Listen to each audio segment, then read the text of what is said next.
Driven to Win presents The Novel of the Black Seal by Arthur Machen. A strange symbol, an ancient mystery. One man's obsession leads to something far more terrifying. Let's begin. Prologue.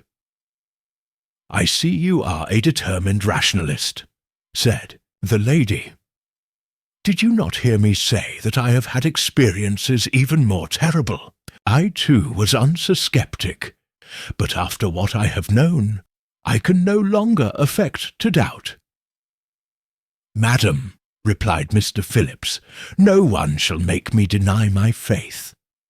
I will never believe, nor will I pretend to believe, that 2 and 2 make 5, nor will I on any pretences admit the existence of two-sided triangles."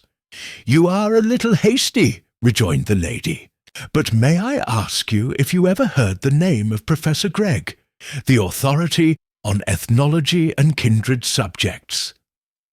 "I have done much more than merely hear of Professor Gregg," said Phillips. "I always regarded him as one of our most acute and clear-headed observers, and his last publication, the Textbook of Ethnology, struck me as being quite admirable in its kind.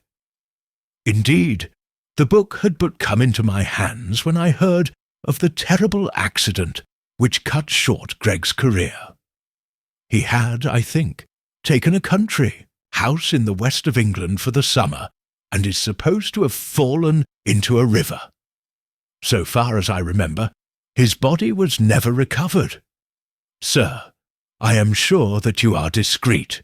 Your conversation seems to declare as much, and the very title of that little work of yours which you mentioned assures me that you are no empty trifler. In a word, I feel that I may depend on you. You appear to be under the impression that Professor Gregg is dead. I have no reason to believe that that is the case." "What?" cried Phillips, astonished and perturbed. "You do not hint that there was anything disgraceful? I cannot believe it. Gregg was a man of clearest character.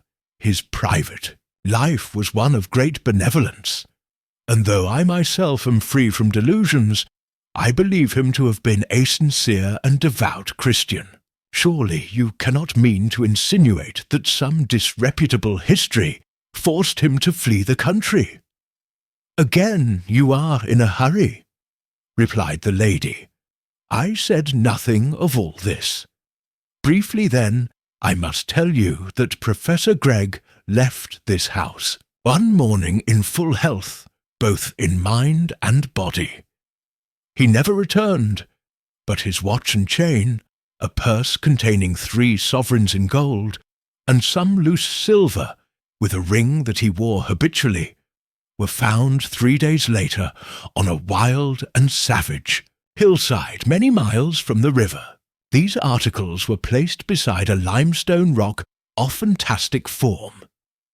They had been wrapped into a parcel with a kind of rough parchment which was secured with gut.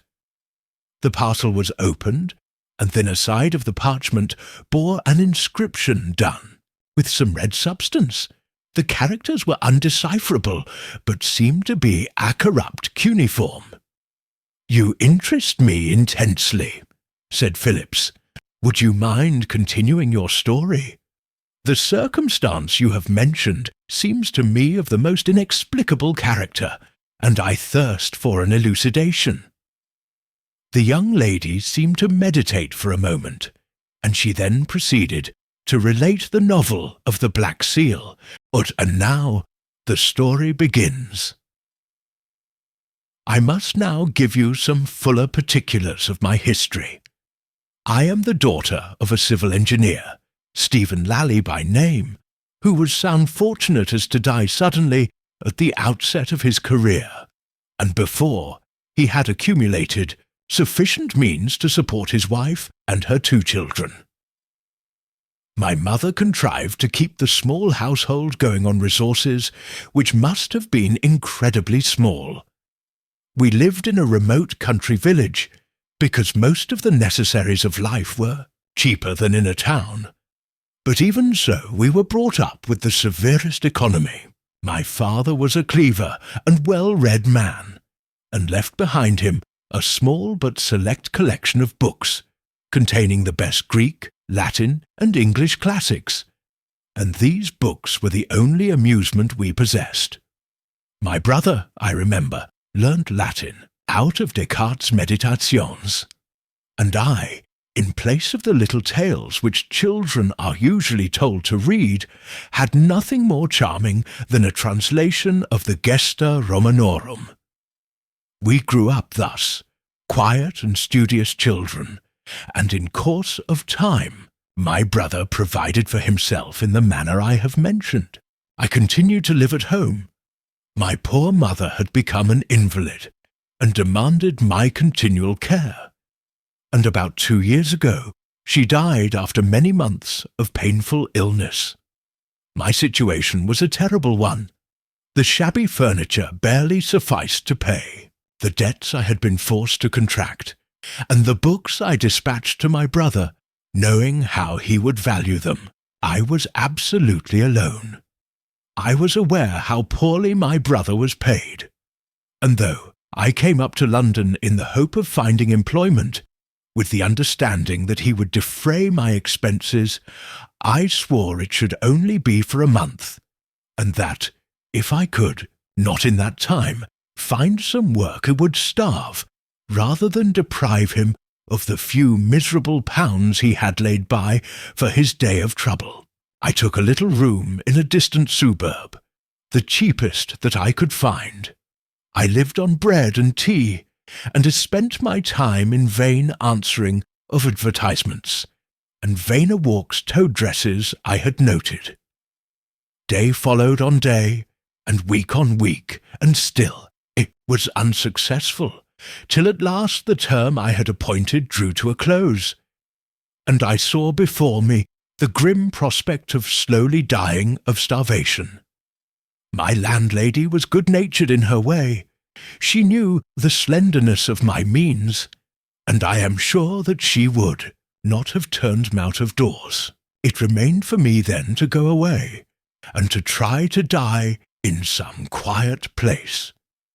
It was winter then, and a thick white fog fathered in the early part of the afternoon, becoming more dense as the day wore on.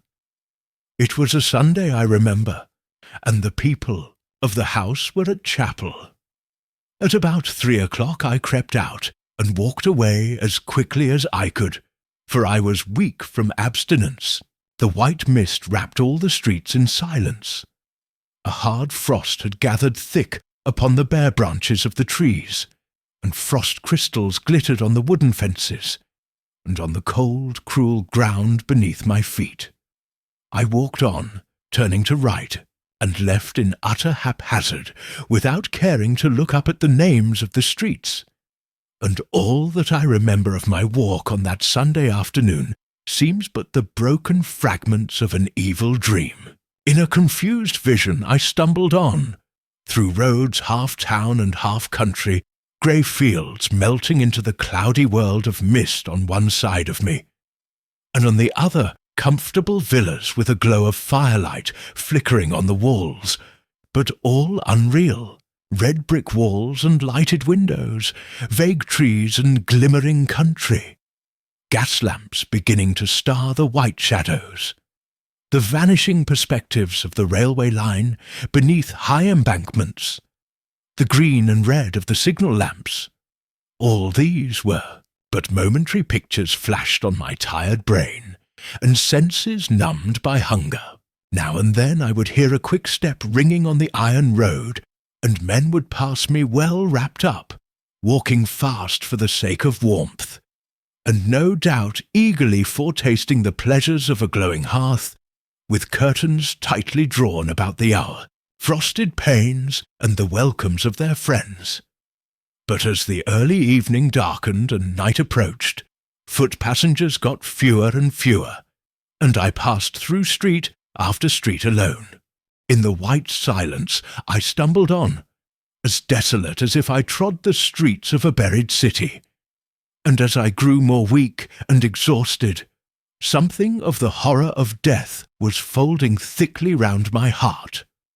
Suddenly, as I turned a corner, someone accosted me courteously beneath the lamp-post, and I heard a voice asking if I could kindly point the way to Avon Road. At the sudden shock of human accents, I was prostrated, and my strength gave way. I fell all huddled on the sidewalk, and wept and sobbed and laughed in violent hysteria. I had gone out prepared to die, and as I stepped across the threshold that had sheltered me, I consciously bade adieu to all hopes and all remembrances. This door clanged behind me with the noise of thunder, and I felt that an iron curtain had fallen on the brief passage of my life, that henceforth I was to walk a little way in a world of gloom and shadow. I entered on the stage of the first act of death. Then came my wandering in the mist, the whiteness wrapping all things, the void streets and muffled silence, till when that voice spoke to me, it was as if I had died, and life returned to me. A few minutes I was able to compose my feelings, and as I rose, I saw that I was confronted by a middle-aged gentleman of pleasing appearance, neatly and correctly dressed. He looked at me with an expression of great pity. But before I could stammer out my ignorance of the neighbourhood, for indeed I had not the slightest notion of where I had wandered, he spoke. "My dear madam," he said, "you seem in some terrible distress. You cannot think how you alarmed me. But may I inquire the nature of your trouble? I assure you that you can safely confide in me." "You are very kind," I replied, "but I fear there is nothing to be done. My condition seems a hopeless one." "Oh, nonsense, nonsense! You are too young to talk like that. Come, let us walk down here, and you must tell me your difficulty. Perhaps I may be able to help you." There was something very soothing and persuasive in his manner, and as we walked together I gave him an outline of my story, and told of the despair that had oppressed me almost to death. "You were wrong, too, give in so completely," he said when I was silent. "A month is too short a time in which to feel one's way in London. London, let me tell you, Miss Lally, does not lie open and undefended. It is a fortified place, fossed and double-moated with curious intricacies. As must always happen in large towns, the conditions of life have become hugely artificial. No mere simple palisade is run up to pose the man or woman who would take the place by storm, but serried lines of subtle contrivances, mines, and pitfalls which it needs a strange skill to overcome. You, in your simplicity, fancied you had only to shout for these walls to sink into nothingness, but the time is gone for such startling victories as these. Take courage. You will learn the secret of success before very long." "Alas, sir," I replied, "I have no doubt your conclusions are correct, but at the present moment I seem to be in a fair way to die of starvation. You spoke of a secret. For heaven's sake, tell it me, if you have any pity for my distress." He laughed genially.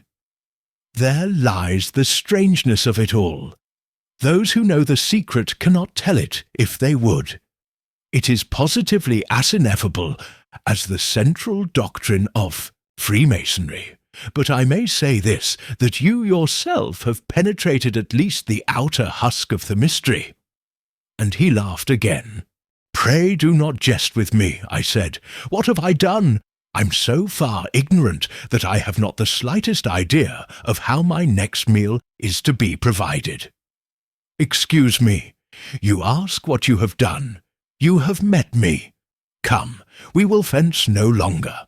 I see you have self-education, the only education which is not infinitely pernicious, and I am in want of a governess for my 2 children. I have been a widower for some years. My name is Greg. I offer you the post I have named, and shall we say, a salary of 100 a year? I could only stutter out my thanks, and slipping a card with his address and a banknote by way of earnest into my hand, Mr. Gregg bade me good-bye, asking me to call in a day or 2. Such was my introduction to Professor Gregg, and can you wonder that their remembrance of despair and the cold blast that had blown from the gates of death upon me made me regard him as a second father? Before the close of the week, I was installed in my new duties. The Professor had leased an old brick manor house in a western suburb of London, and here, surrounded by pleasant lawns and orchards, and soothed with the murmur of ancient elms that rocked their boughs above the roof, the new chapter of my life began. Knowing, as you do, the nature of the Professor's occupation, you will not be surprised to hear that the house teemed with books and cabinets full of strange and even hideous objects filled every available nook in the vast low rooms. Gregg was a man whose one thought was for knowledge, and I too before long caught something of his enthusiasm, and strove to enter into his passion of research.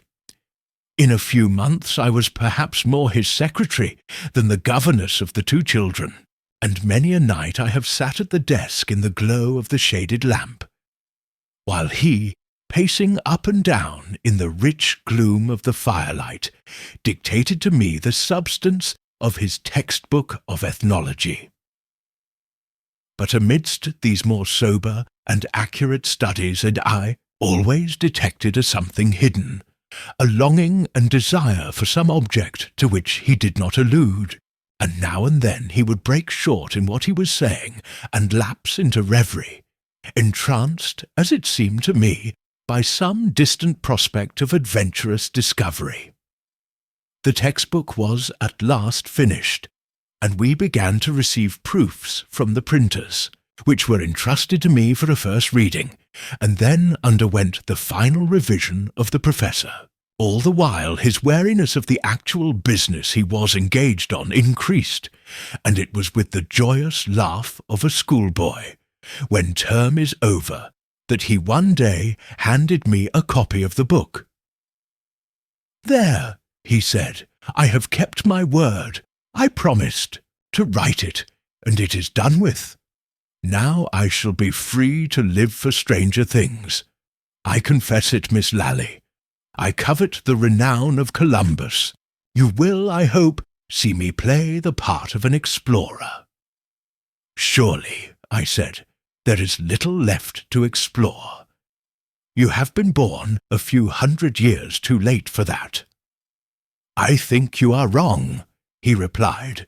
"There are still, depend upon it, quaint, undiscovered countries and continents of strange extent. Ah, Miss Lally, believe me, we stand amidst sacraments and mysteries full of awe, and it doth not yet appear what we shall be. Life, believe me, is no simple thing, no mass of grey matter, and congeries of veins and muscles to be laid naked by the surgeon's knife. Man is the secret which I am about to explore, and before I can discover him, I must cross overweltering seas, indeed, and oceans and the mists of many thousand years. You know the myth of the lost Atlantis. What if it be true, and I am destined to be called the discoverer of that wonderful land?" I could see excitement boiling beneath his words, and in his face was the heat of the hunter. Before me stood a man who believed himself summoned to tourney with the unknown.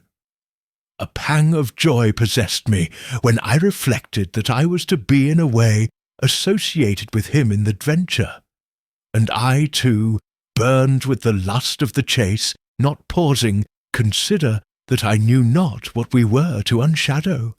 The next morning Professor Gregg took me into his inner study, where, ranged against the wall, stood a nest of pigeonholes, every drawer neatly labelled, and the results of years of toil classified in a few feet of space. "Here," he said, "is my life. Here are all the facts which I have gathered together with so much pains, and yet it is all nothing. No, nothing to what I am about to attempt. Look at this." And he took me to an old bureau, a piece fantastic and faded, which stood in a corner of the room. He unlocked the front and opened one of the drawers. "A few scraps of paper," he went on, pointing to the drawer, "and a lump of black stone, rudely annotated with queer marks and scratches. That is all that the drawer holds. Here, you see, is an old envelope with the dark red stamp of 20 years ago, but I have penciled a few lines at the back. Here is a sheet of manuscript, and here some cuttings from obscure local journals. And if you ask me the subject matter of the collection, it will not seem extraordinary. A servant girl at a farmhouse, who disappeared from her place and has never been heard of. A child supposed to have slipped down, some old working on the mountains, some queer scribbling on a limestone rock, a man murdered with a blow from a strange weapon. Such is the scent I have to go upon. Yes, as you say, there is a ready explanation for all this. The girl may have run away to London, or Liverpool, or New York. The child may be at the bottom of the disused shaft, and the letters on the rock may be the idle whims of some vagrant. Yes, I admit all that, but I know I hold the true key. Look." And he held out a slip of yellow paper. Characters found inscribed on a limestone rock on the grey hills, eerie. And then there was a word erased, presumably the name of a county, and a date some 15 years back. Beneath was traced a number of uncouth characters, shaped somewhat like wedges or daggers, as strange and outlandish as the Hebrew alphabet. "Now the seal," said Professor Gregg, and he handed me the black stone, a thing about 2 inches long, and something like an old-fashioned tobacco stopper, much enlarged. I held it up to the light, and saw to my surprise the characters on the paper repeated on the seal. "Yes," said the professor, "they are the same, and the marks on the limestone rock were made 15 years ago, with some red substance, and the characters on the seal are 4,000 years old at least, perhaps much more." "Is it a hoax?" I said.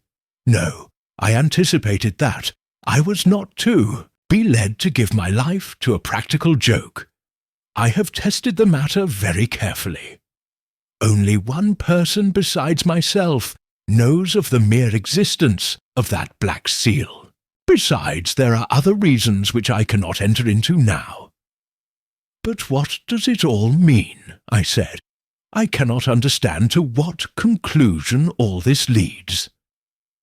"My dear Miss Lally, that is a question that I would rather leave unanswered for some little time. Perhaps I shall never be able to say what secrets are held here in solution. A few vague hints, the outlines of village tragedies, a few marks done with red earth upon a rock, an ancient seal, a queer set of data to go upon. 6 pieces of evidence, and 20 years before, even so much could be got together. And who knows what mirage or terra incognita may be beyond all this? I look across deep waters, Miss Lally, and the land. Beyond may be but a haze, after all. But still I believe it is not so, and a few months will show whether I am right or wrong." He left me, and alone I endeavoured to fathom the mystery, wondering to what goal such eccentric odds and ends of evidence could lead. I myself am not wholly devoid of imagination, and I had reason to respect the professor's solidity of intellect, yet I saw in the contents of the drawers but the materials of fantasy, and vainly tried to conceive what theory could be founded on the fragments that had been placed before me. Indeed, I could discover in what I had heard and seen but the first chapter of an extravagant romance, and yet deep in my heart I burned with curiosity, and day after day I looked eagerly in Professor Gregg's face for some hint of what was to happen. It was one evening after dinner that the word came.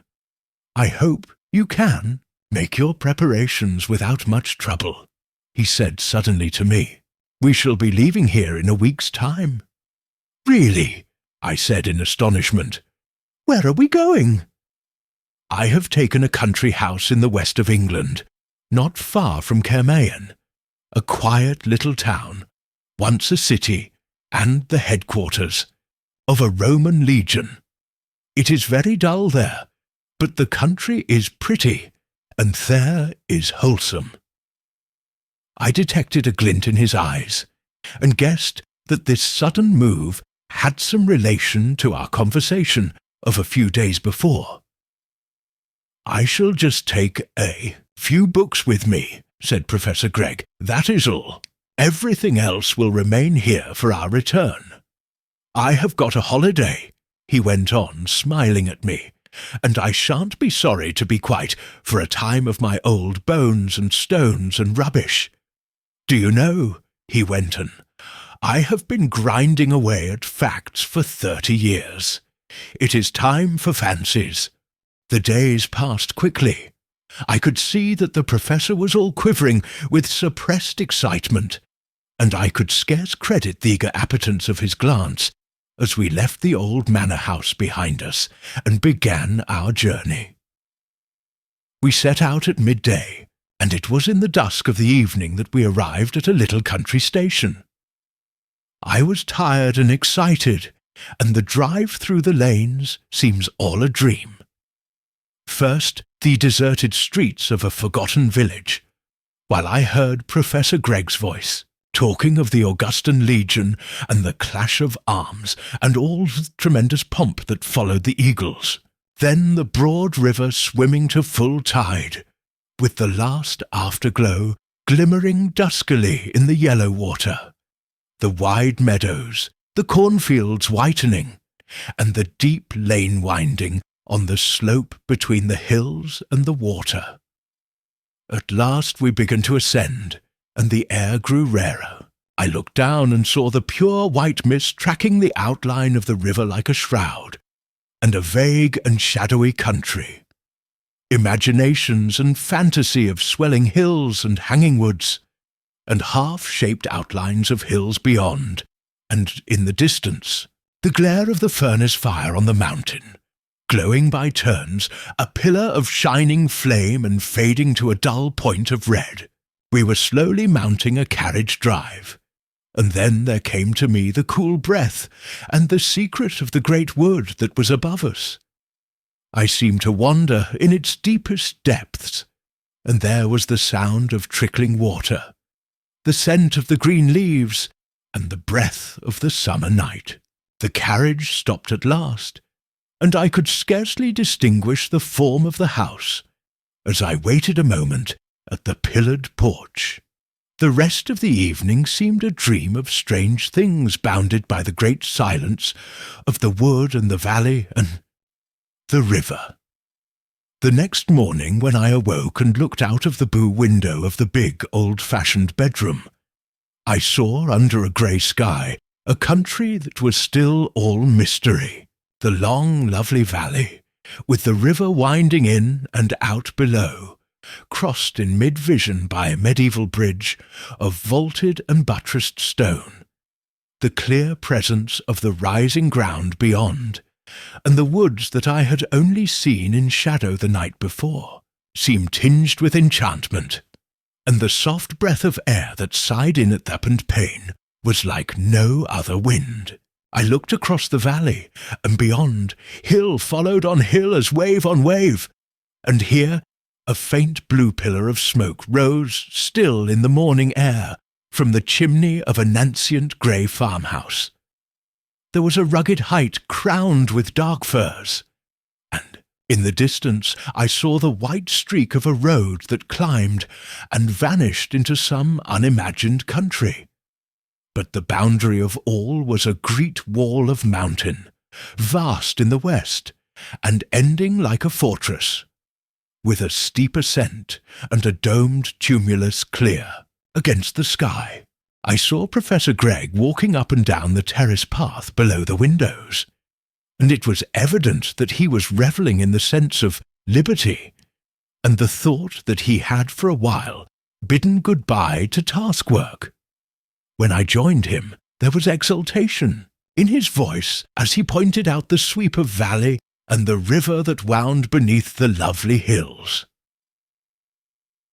"Yes," he said, "it is a strangely beautiful country, and to me at least it seems full of mystery.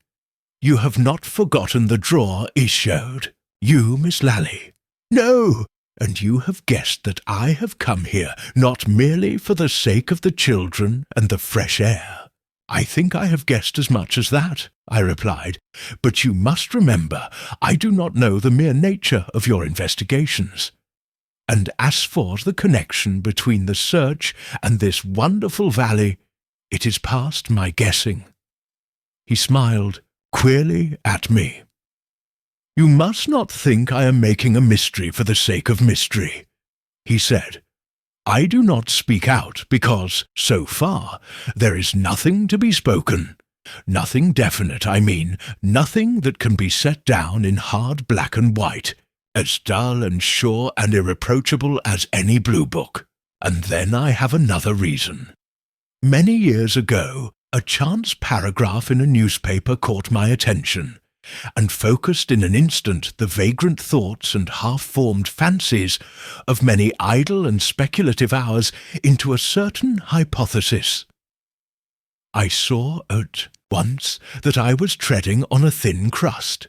My theory was wild and fantastic in the extreme, and I would not for any consideration have written a hint of it for publication.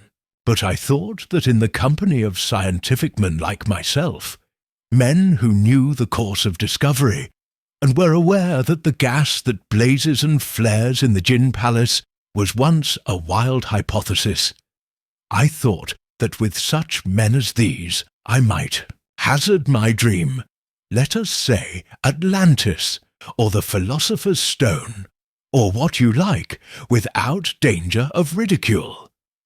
I found I was grossly mistaken.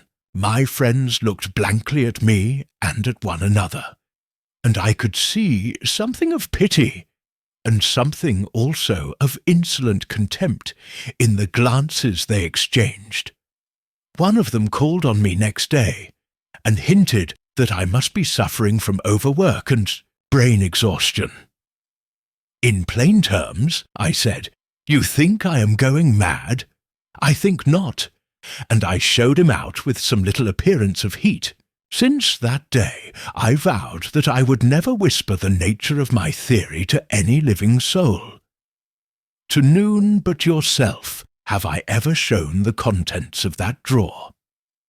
After all, I may be following a rainbow. I may have been misled by the play of coincidence. But as I stand here in this mystic hush and silence, amidst the woods and wild hills, I am more than ever sure that I am hot on the scent. Come, it is time we went in. To me in all this there was something both of wonder and excitement.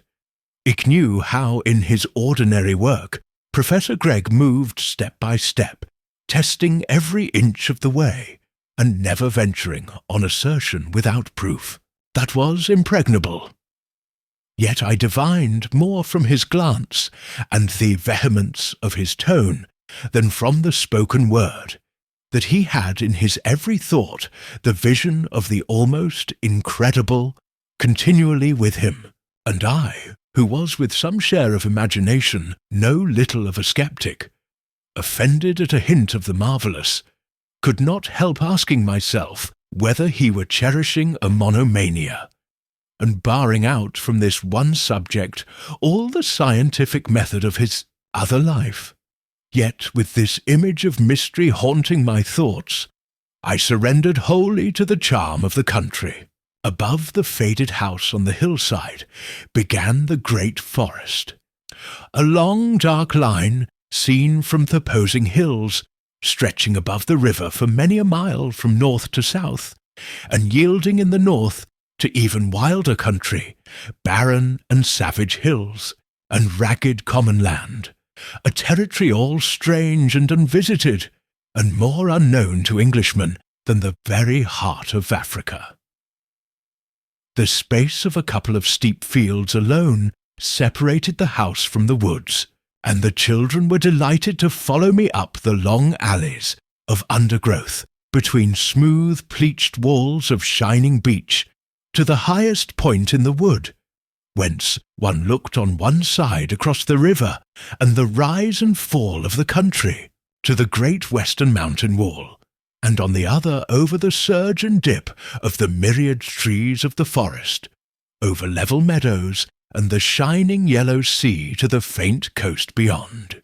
I used to sit at this point on the warm sunlit turf, which marked the track of the Roman road, while the two children raced about hunting for the wimberries that grew here and there on the banks.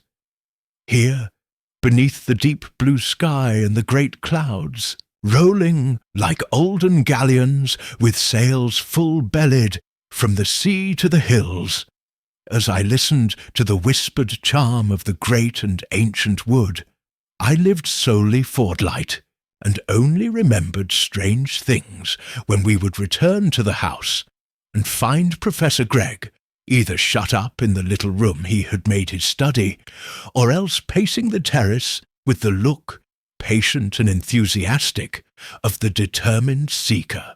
One morning, some 8 or 9 days after our arrival, I looked out of my window and saw the whole landscape transmuted before me. The clouds had dipped low and hidden the mountain in the west. A southern wind was driving the rain in shifting pillars up the valley, and the little brooklet that burst the hill below the house now raged a red torrent down the river. We were perforce obliged to keep snug within doors, and when I had attended to my pupils, I sat down in the morning room, where the ruins of a library still encumbered an old-fashioned bookcase. I had inspected the shelves once or twice, but their contents had failed to attract me. Volumes of 18th-century sermons, an old book on farriery, a collection of poems by persons of quality, Prideaux's Connection, and an odd volume of Pope were the boundaries of the library, and there seemed little doubt that everything of interest or value had been removed. Now, however, in desperation, I began to examine the musty sheepskin and calf bindings, and found, much to my delight, a fine old quarto printed by the Stephanie, containing the 3 books of Pomponius Mela, De Situ Orbis, and other of the ancient geographers. I knew enough of Latin to steer my way through an ordinary sentence, and I soon became absorbed in the odd mixture of fact and fancy. Light shining on a little of the space of the world and beyond, mist and shadow and awful forms.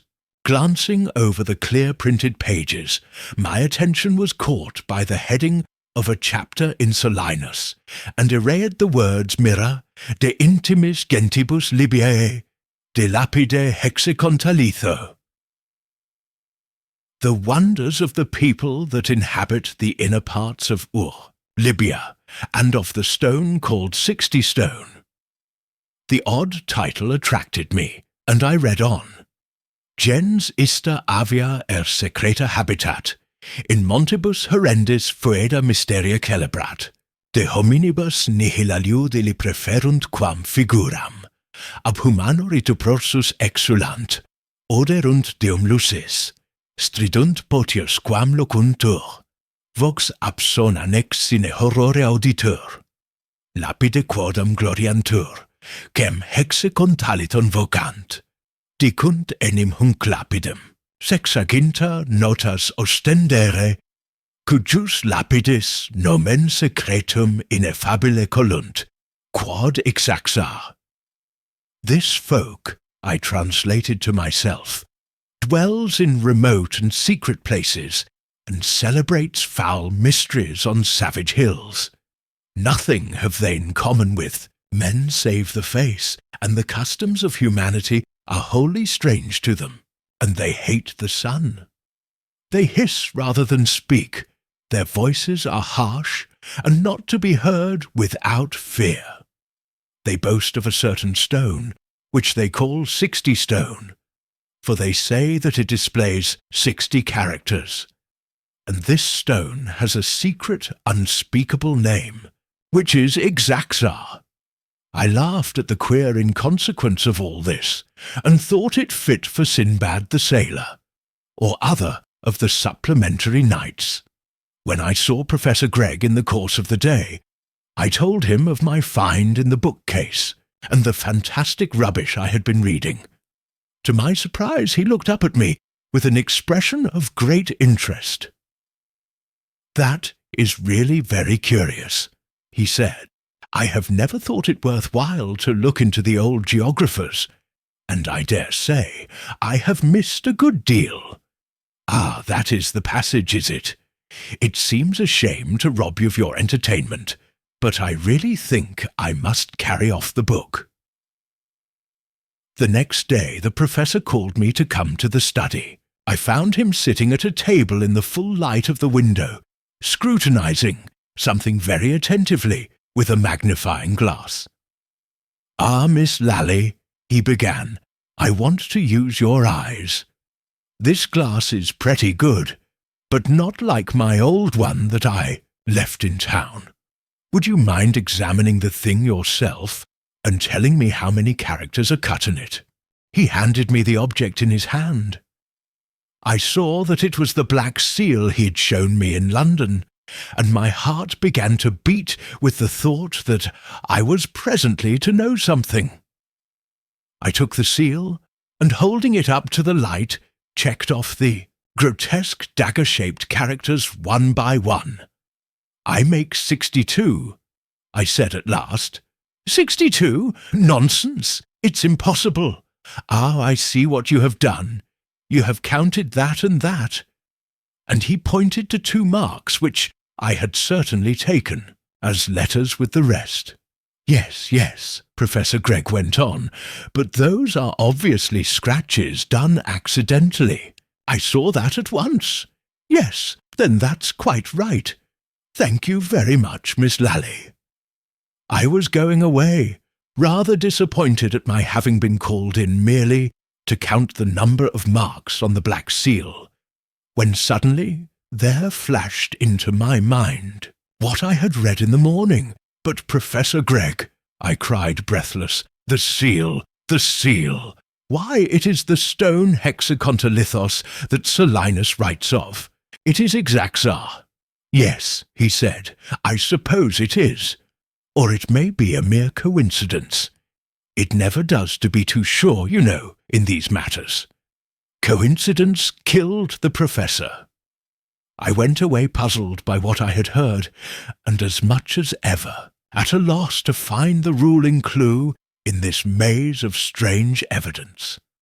For 3 days the bad weather lasted, changing from driving rain to a dense mist, fine and dripping, and we seemed to be shut up in a white cloud that veiled all the world away from us. All the while Professor Gregg was darkling in his room, unwilling, it appeared, to dispense confidences or talk of any kind, and I heard him walking to and fro with a quick, impatient step, as if he were in some way wearied of inaction.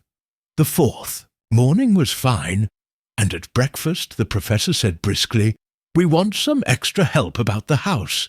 A boy of 15 or 16, you know.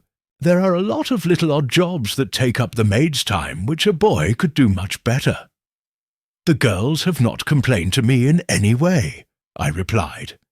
Indeed, Anne said there was much less work than in London, owing to there being so little dust. Ah, yes, they are very good girls. But I think we shall do much better with a boy. In fact, that is what has been bothering me for the last 2 days." "Bothering you?" I said in astonishment, for as a matter of fact, the professor never took the slightest interest in the affairs of the house. "Yes," he said, "the weather, you know. I really couldn't go out in that Scotch mist. I don't know the country very well, and I should have lost my way. But I am going to get the boy this morning." "But how do you know there is such a boy as you want anywhere about?" "Oh, I have no doubt as to that.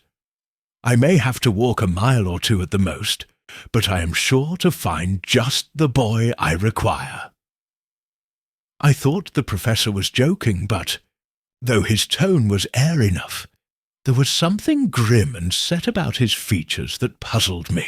He got his stick and stood at the door looking meditatively before him, and as I passed through the hall, he called to me. "By the way, Miss Lally, there was one thing I wanted to say to you. Ida say you may have heard that some of these country lads are not over bright. Idiotic would be a harsh word to use, and they are usually called naturals, or something of the kind. I hope you won't mind if the boy I am after should turn out not too keen-witted. He will be perfectly harmless, of course, and blacking boots doesn't need much mental effort." With that he was gone, striding up the road that led to the wood, and I remained stupefied, and then for the first time my astonishment was mingled with a sudden note of terror, arising I knew not whence, and unexplained even to myself, and yet I felt about my heart for an instant something of the chill of death, and that shapeless, formless dread of the unknown that is worse than death itself. I tried to find courage in the sweet air that blew up from the sea, and in the sunlight after rain, but the mystic woods seemed to darken around me, and the vision of the river coiling between the reeds, and the silver grey of the ancient bridge, fashioned in my mind symbols of vague dread, as the mind of a child fashions terror from things harmless and familiar. 2 hours later, Professor Gregg returned. I met him as he came down the road, and asked quietly if he had been able to find a boy. "Oh, yes," he answered, "I found one easily enough. His name is Gervase Craddock, and I expect he will make himself very useful. His father has been dead for many years, and the mother, whom I saw, seemed very glad at the prospect of a few shillings extra coming in on Saturday nights. As I expected, he is not too sharp, has fits at times, the mother said, but as he will not be trusted with the china, that doesn't much matter, does it? And he is not in any way dangerous, you know, merely a little weak. When is he coming?" "Tomorrow morning at 8 o'clock. Anne will show him what he has, Todo, and how to do it. At first he will go home every night, but perhaps it may ultimately turn out more convenient for him to sleep here, and only go home for Sundays." I found nothing to say to all this. Professor Gregg spoke in a quiet tone of matter-of-fact, as indeed was warranted by the circumstance, and yet I could not quill my sensation of astonishment at the whole affair. I knew that in reality no assistance was wanted in the housework. The Professor's prediction that the boy he was to engage might prove a little simple, followed by so exact a fulfillment, struck me as bizarre in the extreme. The next morning I heard from the housemaid that the boy Craddock had come at 8, and that she had been trying to make him useful. "He doesn't seem quite all there, I don't think, miss," was her comment. And later in the day I saw him helping the old man who worked in the garden. He was a youth of about 14, with black hair and black eyes and an olive skin, and I saw at once from the curious vacancy of his expression that he was mentally weak. He touched his forehead awkwardly as I went by, and I heard him answering the gardener in a queer, harsh voice that caught my attention. It gave me the impression of someone speaking deep below under the earth, and there was a strange sibilance, like the hissing of the phonograph as the pointer travels over the cylinder. I heard that he seemed anxious to do what he could, and was, quite docile and obedient, and Morgan the gardener, who knew his mother, assured me he was perfectly harmless. "He's always been a bit queer," he said, "and no wonder, after what his mother went through before he was born." I did know his father, Thomas Craddock, well, and a very fine workman he was too, indeed. He got something wrong with his lungs, owing to working in the wet woods, and never got over it, and went off quite sudden-like, and they do say as how Mrs. Craddock was quite off her head. Anyhow, she was found by Mr. Hillier, Ty Koch, all crouched upon the grey hills, over there, crying and weeping like a lost soul. And Gervase, he was born about 8 months afterwards, and as I was saying, he was a bit queer always. And they do say when he could scarcely walk, he would frighten the other children into fits with the noises he would make. A word in the story had stirred up some remembrance within me, and vaguely curious, I asked the old man where the grey hills were. "Up there," he said, with the same gesture he had used before. "You go past the Fox and Hounds, and through the forest, by the old ruins. It's a good 5 mile from here, and a strange sort of a place. The poorest soil between this and Monmouth, they do say, though it's good feed for sheep. Yes, it was a sad thing for poor Mrs. Craddock." The old man turned to his work, and I strolled on down the path between the espaliers, gnarled and gouty with age, thinking of the story I had heard, and groping for the point in it that had some key to my memory. In an instant it came before me. I had seen the phrase "grey hills" on the slip of yellowed paper that Professor Gregg had taken from the drawer in his cabinet. Again I was seized with pangs of mingled curiosity and fear. I remembered the strange characters copied from Thelumston Rock, and then again their identity with the inscription of the age-old seal, and the fantastic fables of the Latin geographer. I saw beyond doubt that, unless coincidence had set all the scene and disposed all these bizarre events with curious art, I was to be a spectator of things far removed from the usual and customary traffic and jostle of life. Professor Gregg, I noted, day by day, he was hot on his trail, growing lean with eagerness, and in the evenings, when the sun was swimming on the verge of the mountain, he would pace the terrace to and fro with his eyes on the ground, while the mist grew white in the valley, and the stillness of the evening brought far voices near, and the blue smoke rose a straight column from the diamond-shaped chimney of the grey farmhouse, just as I had seen it on the first morning.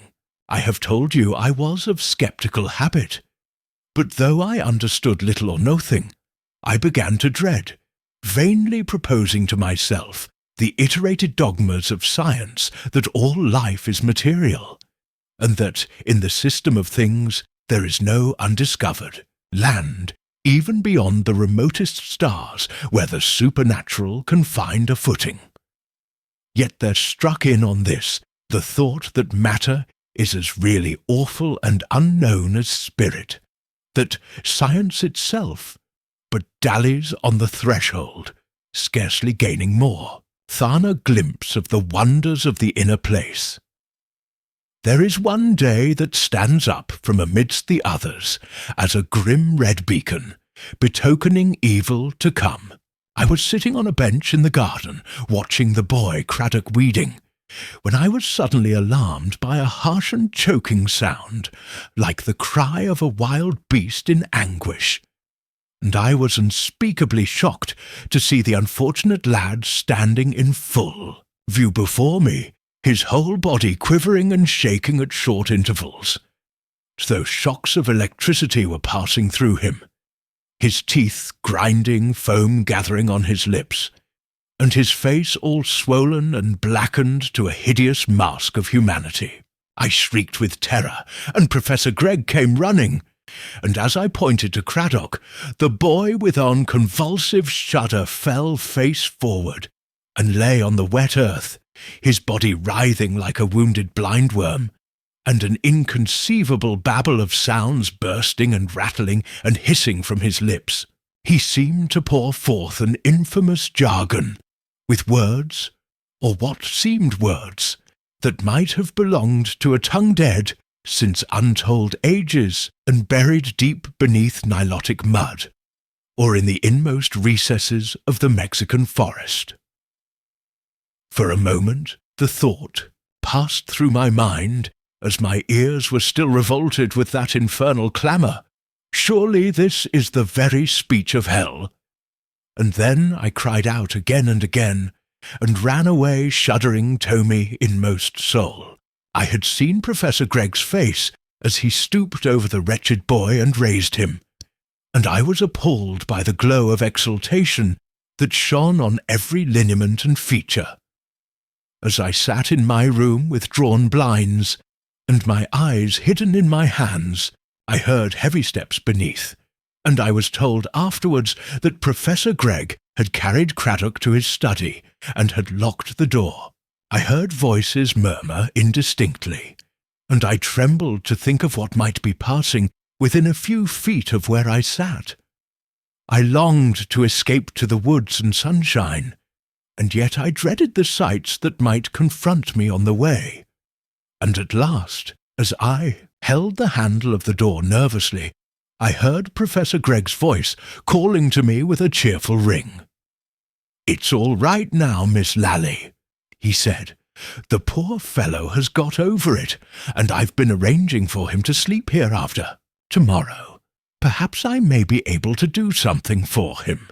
"Yes," he said later, "it was a very painful sight, and I don't wonder.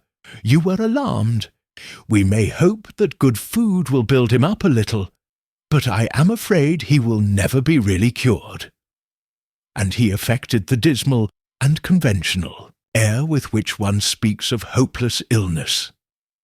And yet beneath it I detected the delight that leapt up rampant within him, and fought and struggled to find utterance. It was as if one glanced down on the even surface of the sea, clear and immobile, and saw beneath raging depths and a storm of contending billows. It was indeed to me a torturing and offensive problem that this man, who had so bounteously rescued me from the sharpness of death, and showed himself, in all the relations of life full of benevolence and pity and kindly forethought, should so manifestly be for once on the side of the demons, and take a ghastly pleasure in the torments of an afflicted fellow-creature. Apart, I struggled with the horned difficulty, and strove to find the solution, but without the hint of a clue, beset by mystery and contradiction. I saw nothing that might help me, and began to wonder whether, after all, I had not escaped from the white mist of the suburb too dear a rate. I hinted something of my thought to the professor. essayed enough to let him know that I was in the most acute perplexity, but the moment after regretted what I had done, when I saw his face contort with a spasm of pain. "My dear Miss Lally," he away, said, "you surely do not wish to leave us. No, no, you would not do it. You do not know how I rely on you, how confidently I go forward, assured that you are here to watch over my children. You, Miss Lally, are my rear guard. For let me tell you, the business in which I am engaged is not wholly devoid of peril. You have not forgotten what I said the first morning here. My lips are shut by annulled and firm resolve, till they can open to utter no ingenious hypothesis or vague surmise, but irrefragable fact, as certain as a demonstration in mathematics. Think over it, Miss Lally. Not for a moment would I endeavour to keep you here against your own instincts, and yet I tell you frankly that I am persuaded it is here amidst the woods, that your duty lies." I was touched by the eloquence of his tone, and by the remembrance that the man, after all, had been my salvation, and I gave him my hand on a promise to serve him loyally and without question. A few days later, the rector of our church, a little church, grey and severe and quaint, that hovered on the very banks of the river and watched the tides swim and return, came to see us, and Professor Gregg easily persuaded him to stay and share our dinner. Mr. Merrick was a member of an antique family of squires, whose old manor house stood amongst the hills some 7 miles away, and thus rooted in the soil. The rector was a living store of all the old fading customs and lore of the country. His manner genial, with a deal of retired oddity, won on Professor Gregg, and towards the cheese, when a curious Burgundy had begun its incantations, the two men glowed like the wine, and talked of philology with the enthusiasm of a burgess over the peerage. The parson was expounding the pronunciation of the Welsh L, and producing sounds like the gurgle of his native brooks, when Professor Gregg struck in. "By the way," he said, "that was a very odd word I met with the other day. You know my boy, poor Gervase Craddock? Well, he has got the bad habit of talking to himself, and the day before yesterday I was walking in the garden here and heard him. He was evidently quite unconscious of my presence. A lot of what he said I couldn't make out, but one word struck me distinctly.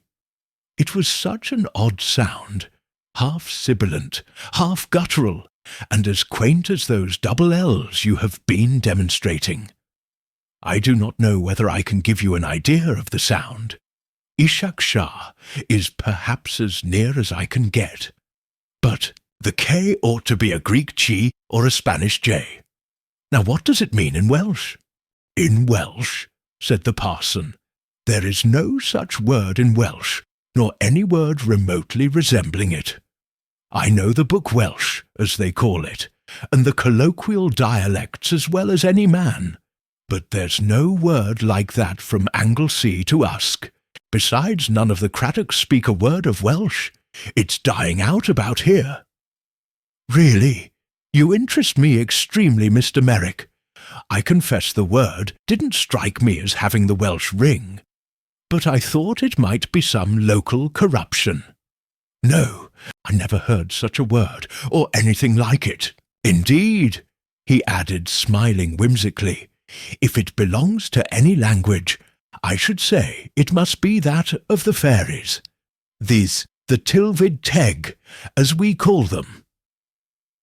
The talk went on to the discovery of a Roman villa in the neighbourhood, and soon after I left the room, and sat down apart to wonder at the drawing together of such strange clues of evidence.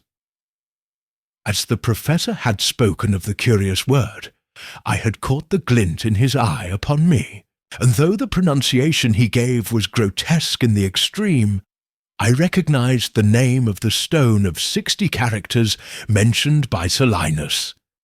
The black seal shut up in some secret drawer of the study, stamped forever by a vanished race with signs that no man could read, signs that might, for all I knew, be the veils of awful things done long ago, and forgotten before the hills were moulded into form. When the next morning I came down, I found Professor Gregg pacing the terrace in his eternal walk. "Look at that bridge," he said when he saw me. "Observe the quaint and Gothic design, the angles between the arches, and the silvery grey of the stone in the ore of the morning light. I confess it seems to me symbolic. It should illustrate a mystical allegory of the passage from one world to another."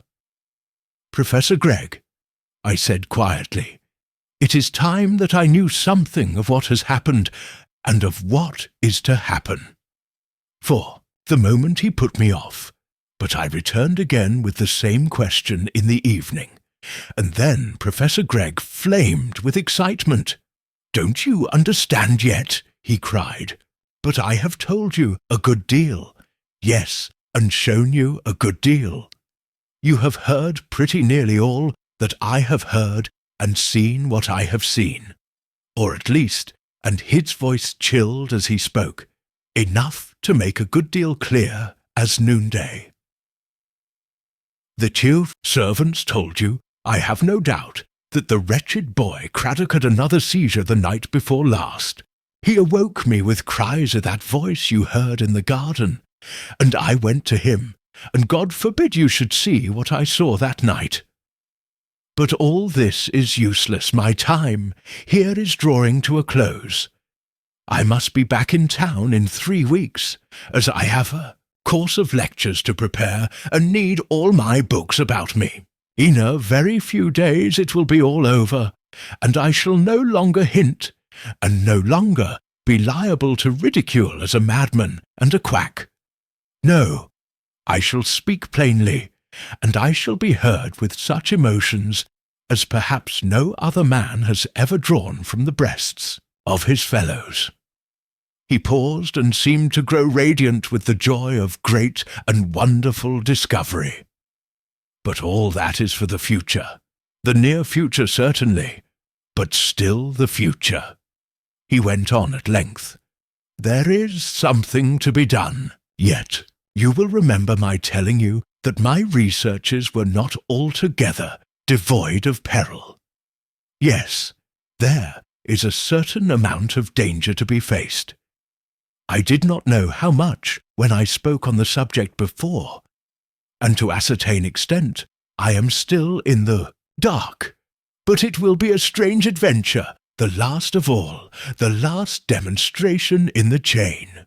He was walking up and down the room as he spoke, and I could hear in his voice the contending tones of exultation and despondence, or perhaps I should say awe, the awe of a man who goes forth on unknown waters.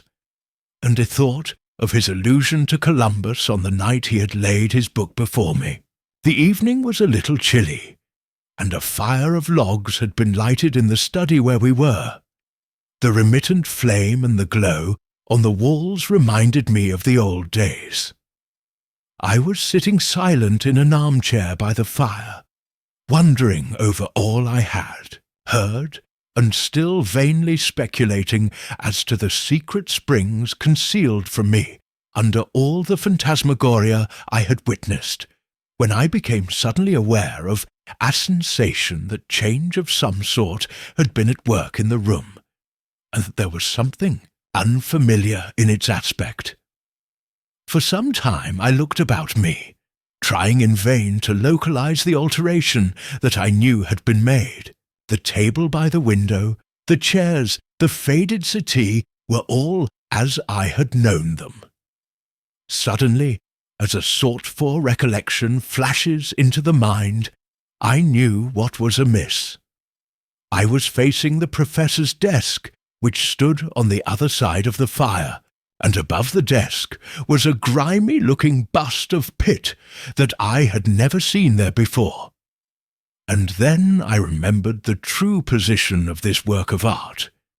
In the furthest corner by the door was an old cupboard, projecting into the room, and on the top of the cupboard, 15 feet from the floor, the bust had been, and there, no doubt, it had delayed accumulating dirt since the early days of the century. I was utterly amazed and sat silent, still in a confusion of thought. There was, so far as I knew, no such thing as a stepladder in the house, for I had asked for one to make some alteration in the curtains of my room, and a tall man standing on a chair would have found it impossible to take down the bust. It had been placed not on the edge of the cupboard, but far back against the wall, and Professor Gregg was, if anything, under the average height. "How on earth did you manage to get down Pitt?" I said at last. The professor looked curiously at me and seemed to hesitate a little. "They must have found you a stepladder, or perhaps the gardener brought in a short ladder from outside." "No, I have had no ladder of any kind. Now, Miss Lally," he went on with an awkward simulation of jest, "there is a little puzzle for you, a problem in the manner of the inimitable Holmes. There are the facts plain and patent.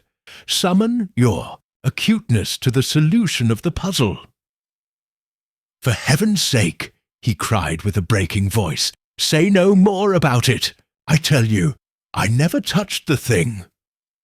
And he went out of the room with horror manifest on his face, and his hand shook and jarred the door behind him. I looked round the room in vague surprise, not at all realizing what had happened, making vain and idle surmises by way of explanation, and wondering at the stirring of black waters by an idle word and the trivial change of an ornament. This is some petty business, some women which I have jarred. I reflected. The professor is perhaps scrupulous and superstitious over trifles, and my question may have outraged unacknowledged fears, as though one killed a spider or spilled the salt before the very eyes of a practical Scotchwoman. I was immersed in these fond suspicions and began to plume myself a little on my immunity from such empty fears, when the truth fell heavily as lead upon my heart, and I recognized with cold terror that some awful influence had been at work. The bust was simply inaccessible. Without a ladder, no one could have touched it. I went out to the kitchen and spoke as quietly as I could to the housemaid. "Who moved that bust from the top of the cupboard, Anne?" I said to her. "Professor Gregg says he has not touched it. Did you find an old stepladder in one of the outhouses?" The girl looked at me blankly. "I never touched it," she said. "I found it where it is now, the other morning when I dusted the room. I remember now, it was Wednesday morning, because it was the morning after Cradock was taken bad in the night. My room is next to his, you know, miss." The girl went on piteously, and it was awful to hear how he cried and called out names that I couldn't understand. It made me feel all afraid. And then Master came, and I heard him speak, and he took down Cradock to the study and gave him something. "And you found that bust moved the next morning?" "Yes, miss. There was a queer sort of smell in the study when I came down and opened the windows. A bad smell it was, and I wondered what it could be. Do you know, miss, I went a long time ago to the zoo in London with my cousin Thomas Barker, one afternoon that I had off, when I was at Mrs. Prince's in Stanhope Gate, and we went into the snake house to see the snakes, and it was just the same sort of smell. Very sick it made me feel, I remember, and I got Barker to take me out. and it was just the same kind of smell in the study as I was saying, and I was wondering what it could be from when I see that bust with Pitt cut in it standing on the master's desk. And I thought to myself, now who has done that, and how have they done it? And when I came to dust the things, I looked at the bust, and I saw a great mark on it where the dust was gone, for I don't think it can have been touched with a duster for years and years, and it wasn't like finger marks, but a large patch-like, broad and spread out. So I passed my hand over it without thinking what I was doing, and where that patch was, it was all sticky and slimy, as if a snail had crawled over it. Very strange, isn't it, miss?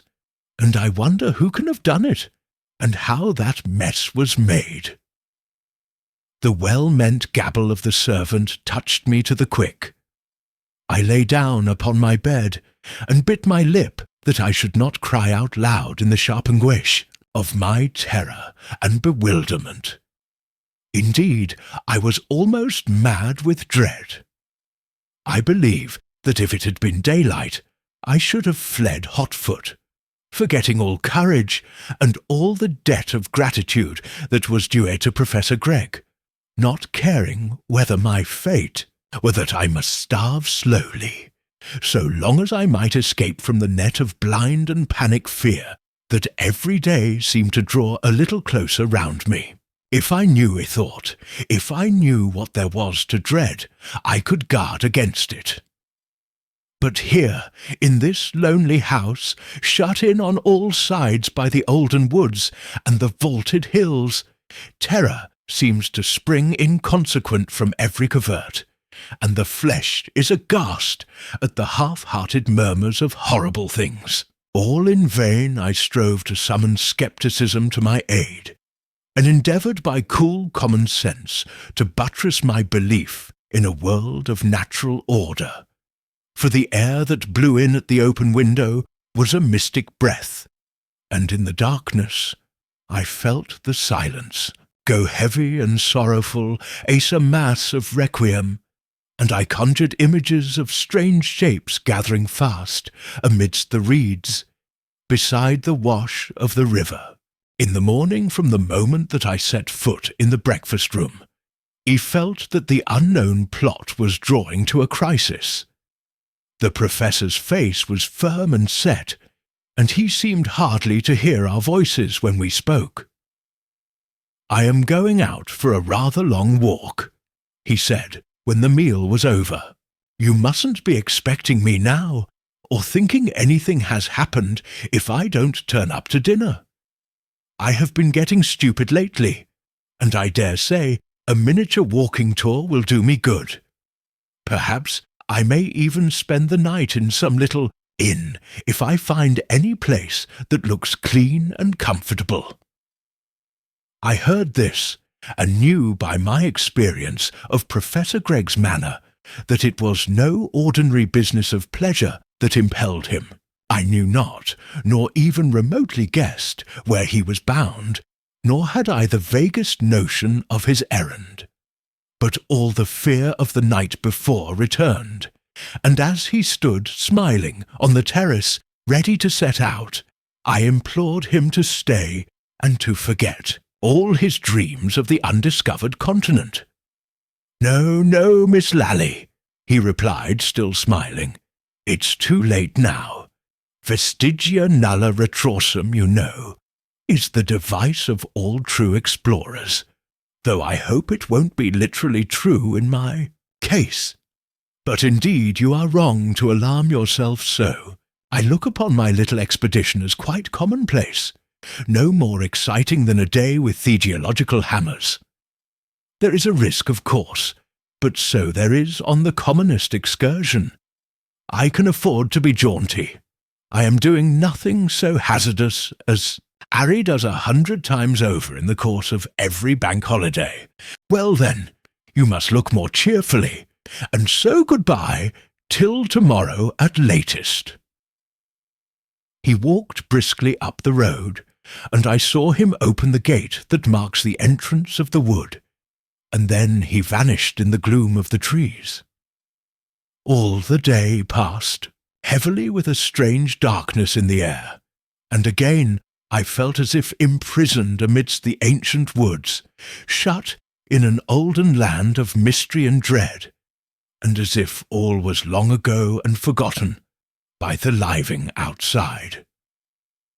I hoped and dreaded, and when the dinner hour came, I waited, expecting to hear the professor's step in the hall, and his voice exulting at I knew not what triumph. I composed my face to welcome him gladly, but the night descended dark, and he did not come. In the morning, when the maid knocked at my door, I called out to her and asked if her master had returned, and when she replied that his bedroom door stood, open and empty, I felt the cold clasp of despair. Still, I fancied he might have discovered genial company, and would return for luncheon, or perhaps in the afternoon, and I took the children for a walk in the forest, and tried my best to play and laugh with them, and to shout out the thoughts of mystery and veiled terror. Hour after hour I waited, and my thoughts grew darker. Again the night came and found me, watching, and at last, as I was making much ado to finish my dinner, I heard steps outside and the sound of a man's voice. The maid came in and looked oddly at me. "Please, miss," she began, "Mr. Morgan, the gardener, wants to speak to you for a minute, if you didn't mind." "Show him in, please," I answered, and set my lips tight. The old man came slowly into the room, and the servant shut the door behind him. "Sit down, Mr. Morgan," I said. "What is it that you want to say to me?" "Well, Mr. Gregg, he gave me something for you yesterday morning, just before he went off, and he told me particular not to hand it up before 8 o'clock, this evening exactly, if so be as he wasn't back again home before. And if he should come home before, I was just to return it to him in his own hands. So, you see, as Mr. Gregg isn't here yet, I suppose I'd better give you the parcel directly." He pulled out something from his pocket and gave it to me, half rising. I took it silently, and seeing that Morgan seemed doubtful as to what was to do next, I thanked him and bade him good night, and he went out.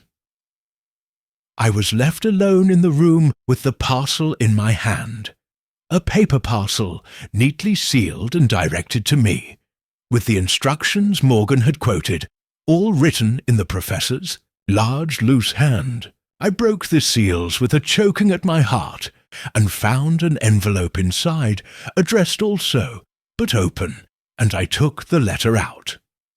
"My dear Miss Lally," it began. To quote the old logic manual, the case of your reading this note is a case of my having made a blunder of some sort, and, I am afraid, a blunder that turns these lines into a farewell. It is practically certain that neither you nor anyone else will ever see me again. I have made my will with provision for this eventuality, and I hope you will consent to accept the small remembrance addressed to you, and my sincere thanks for the way in which you joined your fortunes to mine. The fate which has come upon me is desperate and terrible beyond the remotest dreams of man. But this fate you have a right to know, if you please. If you look in the left-hand drawer of my dressing-table, you will find the key of the escritoire, properly labelled. In the well of the escritoire is a large envelope sealed and addressed to your name. I advise you to throw it forthwith into the fire. You will sleep better of nights if you do so, but if you must know the history of what has happened, it is all written down for you to read. The signature was firmly written below, and again I turned the page and read out the words one by one, aghast and white to the lips, my hands cold as ice, and sickness choking me. The dead silence of the room, and the thought of the dark woods and hills, closing me in on every side, oppressed me, helpless and without capacity, and not knowing where to turn for counsel. At last I resolved that though knowledge should haunt my whole life and all the days to come, I must know the meaning of the strange terrors that had so long tormented me, rising grey, dim and awful, like the shadows in the wood at dusk. I carefully carried out Professor Gregg's directions, and not without reluctance broke the seal of the envelope and spread out his manuscript before me. That manuscript I always carry with me, and I see that I cannot deny your unspoken request to read it. This, then, was what I read that night, sitting at the desk with a shaded lamp beside me. The young lady who called herself Miss Lally then proceeded to recite the statement of William Gregg, FRS, etc. It is many years since the first glimmer of the theory, which is now almost, if not quite, reduced to fact, dawned on my mind.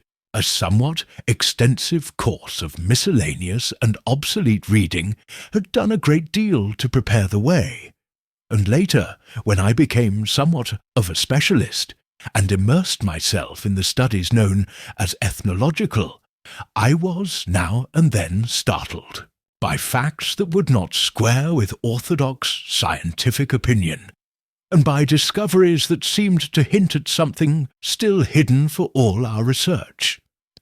More particularly, I became convinced that much of the folklore of the world is but an exaggerated account of events that really happened, and I was especially drawn to consider the histories of the fairies, the good folk of the Celtic races.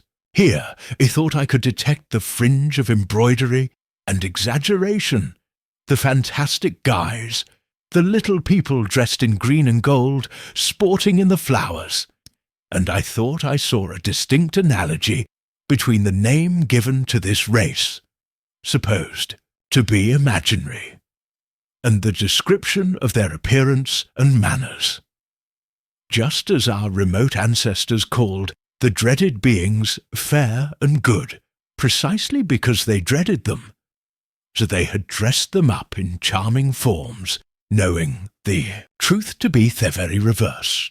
Literature, too, had gone early to work, and had lent a powerful hand in the transformation, so that the playful elves of Shakespeare are already far removed from the true original, and the real horror is disguised in a form of prankish mischief.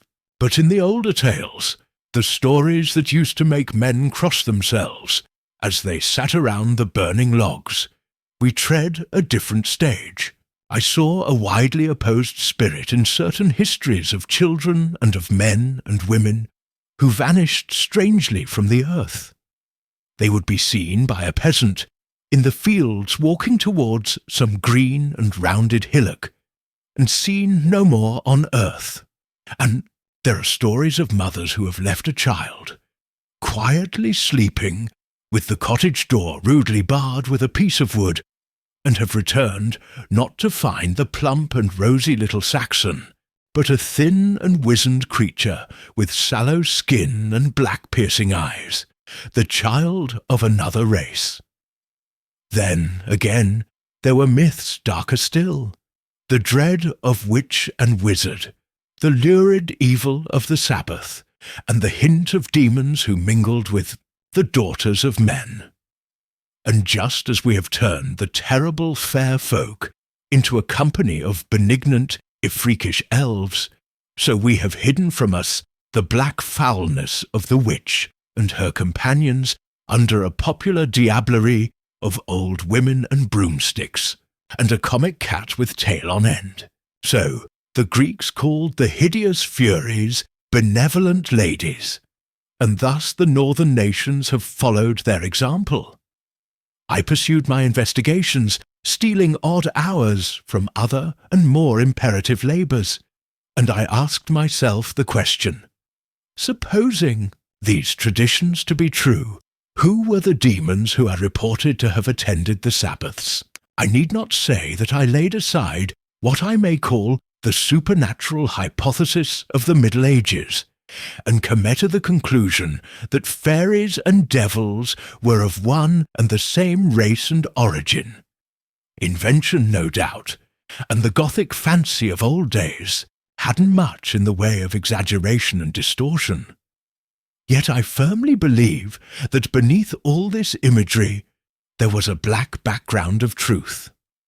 As for some of the alleged wonders, I hesitated, while I should be very loath to receive any one specific instance of modern spiritualism as containing even a grain of the genuine. Yet I was not wholly prepared to deny that human flesh may now and then, once perhaps 10 millions cases, be the veil of powers which seem magical to us, powers which, so far from proceeding from the heights and leading men thither, are in reality survivals from the depths of being. The amoeba and the snail have powers which we do not possess, and I thought it possible that the theory of reversion might explain many things which seem wholly inexplicable. Thus stood my position. I saw good reason to believe that much of the tradition, a vast deal of the earliest and uncorrupted tradition of the so-called fairies, represented solid fact, and I thought that the purely supernatural element in these traditions was to be accounted for on the hypothesis that a race which had fallen out of the grand march of evolution might have retained, as a survival, certain powers which would be to us wholly miraculous. Such was my theory as it stood conceived in my mind, and working with this in view, I seemed to gather confirmation from every side, from the spoils of a tumulus or a barrow, from a local paper reporting an antiquarian meeting in the country, and from general literature of all kinds. Amongst other instances, I remember being struck by the phrase articulate speaking men in Homer, as if the writer knew or had heard of men whose speech was so rude that it could hardly be termed articulate, and on my hypothesis of a race who had lagged far behind the rest, I could easily conceive that such a folk would speak a jargon, but little removed from the inarticulate noises of brute beasts. Thus I stood, satisfied that my conjecture was, at all events, not far removed from fact, when a chance paragraph in a small country print one day arrested my attention. It was a short account of what was, to all appearance, the usual sordid tragedy of the village, a young girl unaccountably missing, and evil rumour blatant and busy with her reputation. Yet I could read between the lines that all this scandal was purely hypothetical, and in all probability invented to account for what in any other manner unaccountable. A flight to London or Liverpool, or an undiscovered body lying with a weight about its neck in the full depths of a woodland pool, or perhaps murder. Such were the theories of the wretched girl's neighbours.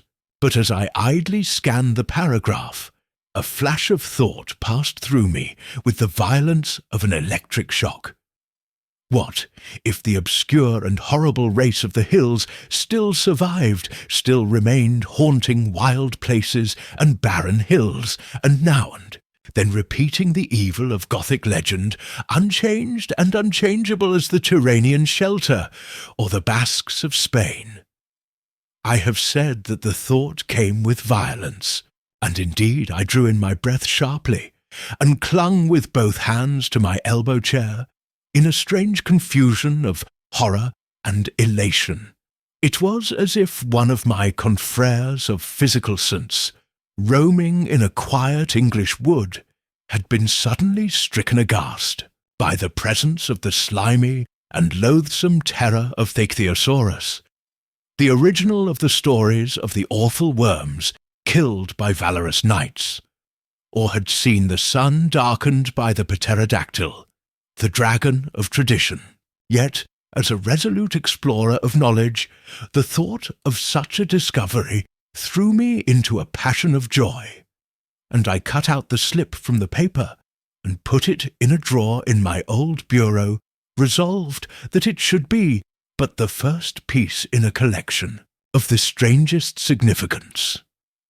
I sat long that evening dreaming of the conclusions I should establish, nor did cooler reflection at first dash me confidence. Yet, as I began to put the case fairly, I saw that I might be building on an unstable foundation. The facts might possibly be in accordance with local opinion, and I regarded the affair with a mood of some reserve. Yet I resolved to remain perched on the lookout, and I hugged to myself the thought that I alone was watching and wakeful, while the great crowd of thinkers and searchers stood heedless and indifferent, perhaps letting the most prerogative facts pass by unnoticed.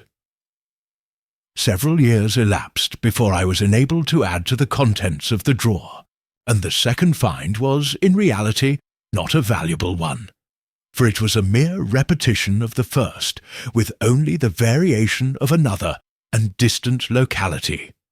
Yet I gained something, for in the second case, as in the first, the tragedy took place in a desolate and lonely country, and so far my theory seemed justified. But the third piece was to me far more decisive. Again, amongst outland hills, far even from a main road of traffic, an old man was found done to death, and the instrument of execution was left beside him. Here, indeed, there were rumour and conjecture, for the deadly tool was a primitive stone axe, bound by gutto, the wooden handle, and surmises the most extravagant and improbable were indulged in. Yet, as I thought with a kind of glee, the wildest conjectures went far astray, and I took the pains to enter into correspondence with the local doctor, who was called at the inquest. He, a man of some acuteness, was dumbfounded. "It will not do to speak of these things in country places," he wrote to me, "but frankly, there is some hideous mystery here. I have obtained possession of the stone axe, and have been so curious as to test its powers. I took it into the back garden of my house one Sunday afternoon, when my family and the servants are all out, and there, sheltered by the poplar hedges, I made my experiments. I found the thing utterly unmanageable, whether there is some peculiar balance, some nice adjustment of weights, which require incessant practice, or whether an effectual blow can be struck only by ascertained trick of the muscles, I do not know. But I can assure you that he went into the house with but a sorry opinion of my athletic capacities. I was like an inexperienced man putting the hammer. The force exerted seemed to return on oneself, and I found myself hurled backwards with violence, while the axe fell harmless to the ground. On another occasion, I tried the experiment with a clever woodman of the place, but this man, who had handled his axe for 40 years, could do nothing with the stone implement, and missed every stroke most ludicrously. In short, if it were not so supremely absurd, I should say that for 4,000 years no one on earth could have struck an effective blow with the tool that undoubtedly was used to murder the old man. This, as may be imagined, was to me rare news, and afterwards, when I heard the whole story, and learned that the unfortunate old man had babbled tales of what might be seen at night on a certain wild hillside, hinting at an herd of wonders, and that he had been found cold one morning on Thevering hill in question, my exultation was extreme, for I felt I was leaving conjecture far behind me. But the next step was of still greater importance. I had possessed for many years an extraordinary stone seal, a piece of dull black stone, 2 inches long from the handle to the stamp, and the stamping end a rough hexagon 1.25 inches in diameter. Altogether, it presented the appearance of an enlarged tobacco stopper of an old-fashioned make. It had been sent to me by an agent in the East, who informed me that it had been found near the site of the ancient Babylon. But the characters engraved on the seal were to me an intolerable puzzle. Somewhat of the cuneiform pattern, there were yet striking differences which I detected at the first glance, and all efforts to read the inscription on the hypothesis that the rules for deciphering the arrow-headed writing would apply proved futile. A riddle such as this stung my pride, and at odd moments I would take the black seal out of the cabinet and scrutinize it with so much idle perseverance that every letter was familiar to my mind, and I could have drawn the inscription from memory without the slightest error. Judge then of my surprise when I one day received from a correspondent in the west of England a letter and an enclosure that positively left me thunderstruck. I saw carefully traced on a large piece of paper the very characters of the black seal, without alteration of any kind, and above the inscription my friend had written. Inscription found on a limestone rock on the Grey Hills, Monmouthshire. Done in some red earth and quite recent. I turned to the letter. My friend wrote, "I send you the enclosed inscription with all due reserve. A shepherd who passed by the stone a week ago swears that there was then no mark of any kind. The characters, as I have noted, are formed by drawing some red earth over the stone, and are of an average height of 1 inch. They look to me like a kind of cuneiform character, a good deal altered, but this, of course, is impossible. It may be either a hoax, or more probably some scribble of the gypsies, who are plentiful enough in this wild country. They have, as you are aware, many hieroglyphics which they use in communicating with one another. I happened to visit the stone in question 2 days ago, in connection with a rather painful incident which has occurred here. As it may be supposed, I wrote immediately to my friends, thanking him for the copy of the inscription, and asking him in a casual manner the history of the incident he mentioned. To be brief, I heard that a woman named Craddock, who had lost her husband a day before, had set out to communicate the sad news to a cousin who lived some 5 miles away. She took a short cut, which led by the Grey Hills. Mrs. Craddock, who was then quite a young woman, never arrived at her relative's house. Late that night, a farmer, who had lost a couple of sheep, supposed to have wandered from the flock, was walking over the Grey Hills with a lantern and his dog.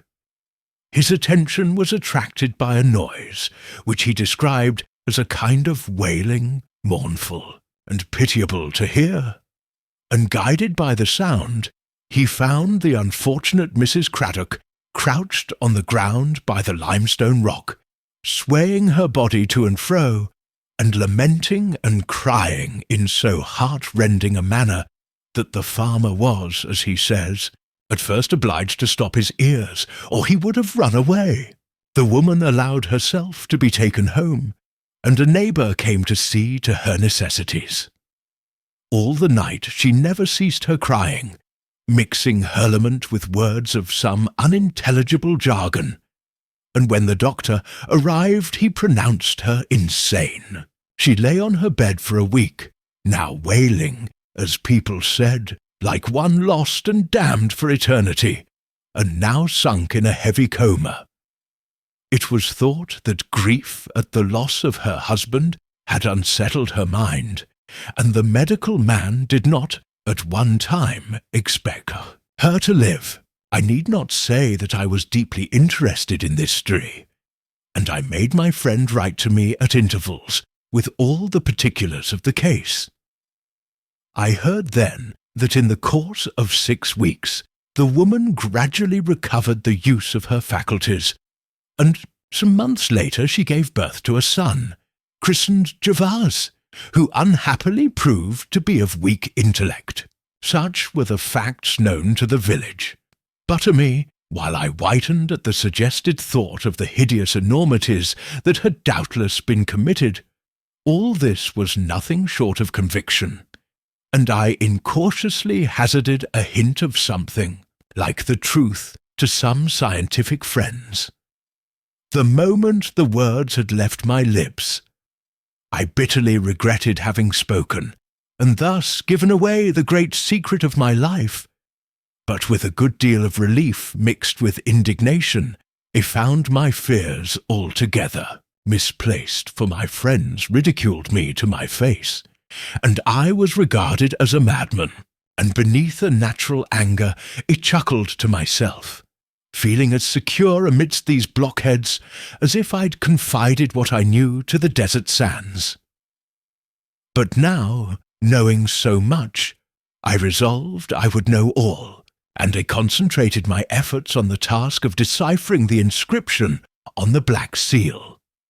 For many years I made this puzzle the sole object of my leisure moments, for the greater portion of my time was, of course, devoted to other duties, and it was only now and then that I could snatch a week of clear research.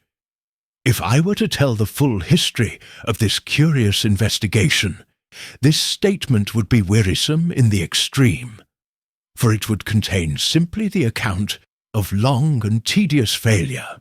But what I knew already of ancient scripts, I was well equipped for the chase, as I always termed it to myself. I had correspondence amongst all the scientific men in Europe, and indeed in the world, and I could not believe that in these days any character, however ancient and however perplexed, could long resist the searchlight I should bring to bear upon it. Yet in point of fact, it was fully 14 years before I succeeded. With every year my professional duties increased, and my leisure became smaller. This no doubt retarded me a good deal, and yet, when I look back on those years, I am astonished at the vast scope of my investigation of the Black Seal. I made my bureau a centre, and from all the world, and from all the ages, I gathered transcripts of ancient writing. Nothing, I resolved, should pass me unawares, and the faintest hint should be welcomed and followed up. But as one covert after another wasted and proved empty of result, I began in the course of years to despair, and to wonder whether the Black Seal were the sole relic of some race that had vanished from the world and left no other trace of its existence, had perished in fine, as Atlantis is said to have done in some great cataclysm, its secrets perhaps drowned beneath the oceaner, moulded into the heart of the hills. The thought chilled my warmth a little, and though I still persevered, it was no longer with the same certainty of faith. A chance came to the rescue. I was staying in a considerable town in the north of England, and took the opportunity of going over the very creditable museum that had for some time been established in the place. The curator was one of my correspondents, and as we were looking through one of the mineral cases, my attention was struck by a specimen, a piece of black stone some 4 inches square, the appearance of which reminded me in a measure of the Black Seal. I took it up carelessly and was turning it over in my hand when I saw, to my astonishment, that the underside was inscribed. I said quietly enough to my friend the curator that the specimen interested me, and that I should be much obliged if he would allow me to take it with me to me hotel for a couple of days. He, of course, made no objection, and I hurried to my rooms and found that my first glance had not deceived me. There were 2 inscriptions, one in the regular cuneiform character, another in the character of the Black Seal, and I realized that my task was accomplished. I made an exact copy of the 2 inscriptions, and when I got to my London study and had the seal before me, I was able seriously to grapple with the great problem. The interpreting inscription on the museum specimen, though in itself curious enough, did not bear on my quest, but the transliteration made me master of the secret of the Black Seal. Conjecture, of course, had to enter into my calculations. There was here and there uncertainty about a particular ideograph, and one sign recurring again and again on the seal baffled me for many successive nights. But at last the secret stood open before me in plain English, and I read the key of the awful transmutation of the hills. The last word was hardly written, when with fingers all trembling and unsteady I tore the scrap of paper into the minutest fragments, and saw them flame and blacken in the red hollow of the fire, and then it crushed the grey films that remained into finest powder. Never since then have I written those words. Never will I write the phrases which tell how man can be reduced to the slime from which he came, and be forced to put on the flesh of the reptile and the snake. There was now but one thing remaining. I knew, but I desired to see, and I was after some time able to take a house in the neighbourhood of the Grey Hills, and not far from the cottage where Mrs. Craddock and her son Gervase resided. I need not go into a full and detailed account of the apparently inexplicable events which have occurred. Here, where I am writing this, I knew that I should find in Gervase Craddock something of the blood of the little people, and I found later that he had more than once encountered his kinsman in lonely places in that lonely land. When I was summoned one day to the garden, and found him in a seizure, speaking or hissing the ghastly jargon of the Black Seal, I am afraid that exultation prevailed over pity. I heard bursting from his lips the secrets of the underworld, and the word of dread, Ishakshar, signification of which I must be excused from giving. But there is one incident I cannot pass over unnoticed. In the waste hollow of the night, I awoke at the sound of those hissing syllables I knew so well, and on going to the wretched boy's room, I found him convulsed and foaming at the mouth, struggling on the bed as if he strove to escape the grasp of writhing demons. I took him down to my room and lit the lamp, while he lay twisting on the floor, calling on the power within his flesh to leave him. I saw his body swell and become distended as a bladder, while the face blackened before my eyes. And then, at the crisis, I did what was necessary according to the directions on the seal, and putting all scruple on one side, I became a man of sense, observant of what was passing. Yet the sight I had to witness was horrible, almost beyond the power of human conception and the most fearful fantasy. Something pushed out from the body there on the floor, and stretched forth a slimy, wavering tentacle across the room, grasped the orb, bust upon the cupboard, and laid it down on my desk. When it was over, and I was left to walk up and down all the rest of the night, white and shuddering, with sweat pouring from my flesh, I vainly tried to reason within myself. I said truly enough that I had seen nothing really supernatural, that a snail pushing out his horns and drawing them in was but an instance on a smaller scale of what I had witnessed, and yet horror broke through all such reasonings and left me shattered and loathing myself for the share I had taken in the night's work. There is little more to be said. I am going now to the final trial and encounter, for I have determined that there shall be nothing wanting, and I shall meet the little people face to face. I shall have the Black Seal and the knowledge of its secrets to help me.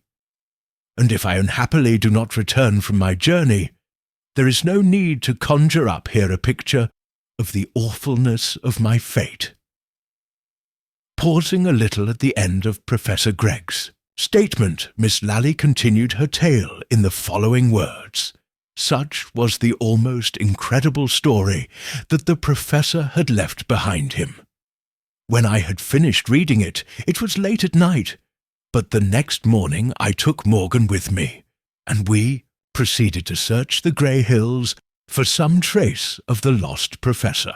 I will not weary you with a description of the savage desolation of that tract of country, a tract of utterest loneliness, of bare green hills dotted over with grey limestone boulders, worn by the ravages of time into fantastic semblances of men and beast. Finally, after many hours of weary searching, we found what I told you, the watch and chain and purse and the ring, wrapped in a piece of coarse parchment. When Morgan cut the gut that bound the parcel together, and I saw the professor's property, I burst into tears. But the sight of the dreaded characters of the Black Seal repeated on the parchment froze me to silent horror, and I think I understood, for the first time, the awful fate that had come upon my late employer.